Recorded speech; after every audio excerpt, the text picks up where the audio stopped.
इतिहासात अशा काही कथा आहेत ज्या फक्त भूतकाळापुरत्या मर्यादित राहत नाहीत, तर त्या आपल्याला आजही, आजच्या जगातही मार्ग दाखवतात.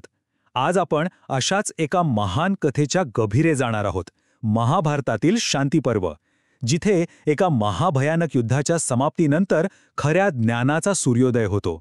चला तर मग सुरू करूया. जरा डोळ्यासमोर चित्र उभं करा. एक असं रणांगण जिथे जिंकल्याचा जल्लोष नाहीये, तर आहे फक्त एक भयाण जीवघेणी शांतता. महाभारत युद्धाने फक्त सैन्य नाही, तर एका संपूर्ण युगाचाच अंत केला होता. आणि याच विध्वंसाच्या राखेतून एका खूप मोठ्या प्रश्नाचा जन्म झाला. आणि हा प्रश्न कोणाला पडला होता? तर ज्यांनी हे युद्ध जिंकलं होतं त्या राजा युधिष्ठिराला. हो, विजयाच्या सिंहासनावर बसूनही ते अजिबात सुखी नव्हते. आपल्याच माणसांच्या रक्ताने माखलेला तो विजय त्यांना एखाद्या शापासारखा वाटत होता. त्यांच्या डोक्यात फक्त एकच प्रश्न घोळत होता की हे सगळं केलं तरी कशासाठी? म्हणजे बघा, विजय मिळूनही तो साजरा करण्यासारखा नव्हता. तो होता एक दुःखाचा विजय. या विजयाने त्यांना राज्यापेक्षा जास्त पश्चाताप दिला होता. आणि याच पश्चातापातून, याच दुःखातून खऱ्या उत्तरांचा शोध सुरू झाला. मग उत्तरांच्या शोधात युधिष्ठिर कुठे पोहोचले? तर त्याच कुरुक्षेत्राच्या भूमीवर, जिथे पितामह भीष्म अक्षरशः बाणांच्या शय्येवर पडून होते, मृत्यूची वाट पाहत. विचार करा, एक राजा जो जिंकूनही हरला होता, तो एका मरणासन्न योद्ध्याकडून जीवनाचा अर्थ विचारत होता. आणि इथूनच सुरुवात होते त्या महान ज्ञानाची, ज्याला आपण राजधर्म म्हणतो.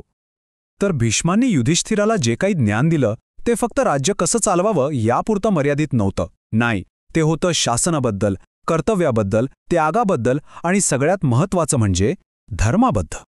आता इथे धर्म या शब्दाचा अर्थ समजून घेणं खूप महत्त्वाचं आहे. धर्म म्हणजे फक्त पूजापाठ किंवा कर्मकांड नाही. भीष्म ज्या धर्माबद्दल बोलत आहेत तो या सगळ्याच्या पलीकडचा आहे. धर्म म्हणजे आपलं कर्तव्य, आपली जबाबदारी. एक असा वैश्विक नियम जो एका व्यक्तीला, समाजाला आणि संपूर्ण विश्वाला एकत्र बांधून ठेवतो. सोप्या भाषेत सांगायचं तर योग्य वागणुकीचं शास्त्र. भीष्मांच्या या ज्ञानाचा पहिला आणि सगळ्यात महत्त्वाचा भाग होता राजधर्म. म्हणजेच एका शासकाचं, एका राजाचं कर्तव्य काय असतं. आणि हे कर्तव्य म्हणजे काही फुलांचा हार नाहीये, तर हा एक काटेरी मुकुट आहे. हे समजून घेण्यासाठी आपल्या महाकाव्यांमधली 2 उत्तम उदाहरणं बघूया. एका बाजूला आहेत रामायणातले श्रीराम, ज्यांच्यासाठी कर्तव्य सगळ्यात मोठं होतं. वडिलांना दिलेलं वचन पाळण्यासाठी त्यांनी हसत हसत 14 वर्षांचा वनवास स्वीकारला. आणि दुसऱ्या बाजूला आहेत महाभारतातले युधिष्ठिर, जे हेच कर्तव्य पार पाडताना झालेल्या रक्तपाताने इतके खचून गेले की त्यांना ते कर्तव्यच एक शाप वाटू लागलं होतं. यातूनच कळतं की धर्माचा मार्ग किती अवघड, किती गुंतागुंतीचा असू शकतो. भीष्म स्पष्टपणे सांगतात की राजाने फक्त दयाळू असून चालणार नाही, त्याला कठोरही व्हावं लागेल. दुष्टांना शिक्षा करणं आणि सज्जनांचं रक्षण करणं हे त्याचं परमकर्तव्य आहे. आणि त्यांचं एक महत्त्वाचं वाक्य आहे, दंडनीतीशिवाय म्हणजे कठोर कायद्याच्या शासनाशिवाय राजाला कधीच सुख मिळू शकत नाही. आता राजधर्मासोबतच येतो तो क्षत्रिय धर्म, म्हणजे योद्ध्याचा नियम. आणि हे नियम फक्त राजासाठी नव्हते, तर प्रत्येक सैनिकाला, प्रत्येक योद्ध्याला ते पाळावेच लागत होते. आणि इथेच महाभारताची खरी कसोटी लागते.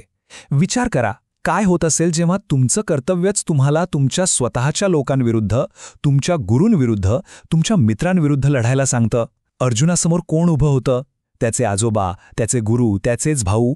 अशा वेळी धर्म कोणता मानायचा, नात्यांचा की कर्तव्याचा? हा प्रश्न अक्षरशः कोणालाही चक्रावून टाकेल. त्या काळात एक समज खूप घट्ट होता.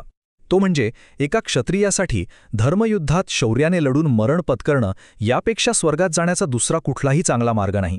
न्यायासाठी लढल्या जाणाऱ्या युद्धाला एक पवित्र यज्ञ मानलं जायचं, जिथे योद्धे आपल्या प्राणांची आहुती देत असत. अगदी अथर्व वेदात सुद्धा याचा उल्लेख सापडतो. यावरून स्पष्ट दिसतं की युद्धाला फक्त मारवीच नाही, तर दैवी मंजुरीही आहे असं मानलं जायचं. धर्माच्या रक्षणासाठी उचललेलं शस्त्र हे पवित्र आहे आणि देवांचे आशीर्वाद घेऊनच शत्रूवर विजय मिळवायचा, अशी ती भावना होती.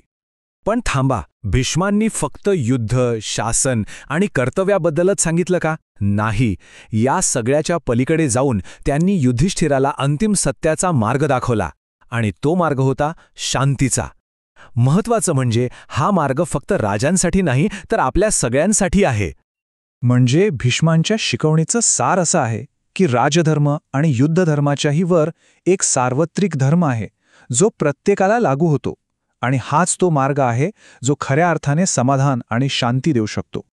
मग कोणते आहेत हे गुण जे या शांतीच्या मार्गाचे आधारस्तंभ आहेत? तर ते आहेत सत्य, प्रामाणिकपणा, आपल्या इंद्रियांवर ताबा मिळवणं, रागापासून मुक्त होणं, संतोष म्हणजे समाधान मानणं आणि सगळ्या प्राणीमात्रांबद्दल करुणा बाळगणे. आता ह्या मूल्यांना कुठल्याही देशाची, काळाची किंवा पदाची मर्यादा नाही. हीच खऱ्या धर्माची ओळख आहे. आणि या सगळ्याचा शेवट भीष्म एका खूप सुंदर वाक्याने करतात. ते म्हणतात, संतोष हेच सर्वोच्च स्वर्ग आहे. त्यांच्या सांगण्याचा अर्थ अगदी सोपा आहे. मोठमोठी राज्य जिंकण्यात किंवा युद्धात विजय मिळवण्यात खरं सुख नाहीये. खरं सुख, खरा स्वर्ग आहे समाधानामध्ये, संतोषामध्ये. ज्याच्याकडे समाधान आहे त्याच्याकडे सगळं काही आहे. हीच शांतीपर्वाची सगळ्यात मोठी शिकवण आहे. तर मग ह्या सगळ्या चर्चेतून आपण काय शिकायला हवं? एक गोष्ट लक्षात घेतली पाहिजे की ही महाकाव्य काही नियमांची पुस्तकं नाहीत. ती आपल्याला तयार उत्तरं देत नाहीत. उलट ती आपल्याला योग्य प्रश्न विचारायला शिकवतात. आपल्या कर्तव्यांच्या, नात्यांच्या आणि नैतिकतेच्या गुंतागुंतीच्या चक्रव्यूहात योग्य मार्ग निवडण्याची दृष्टी देतात. आणि शेवटी हा प्रश्न फक्त युधिष्ठिराचा नव्हता, तो आपल्या सगळ्यांचा आहे.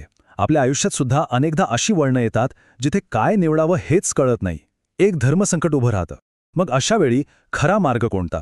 संघर्ष टाळून पळून जाण्याचा, की त्या संघर्षाला धैर्याने, करुणेने आणि सगळ्यात महत्त्वाचं म्हणजे ज्ञानाने सामोरे जाण्याचा? यावर विचार करायला नक्कीच हरकत नाही.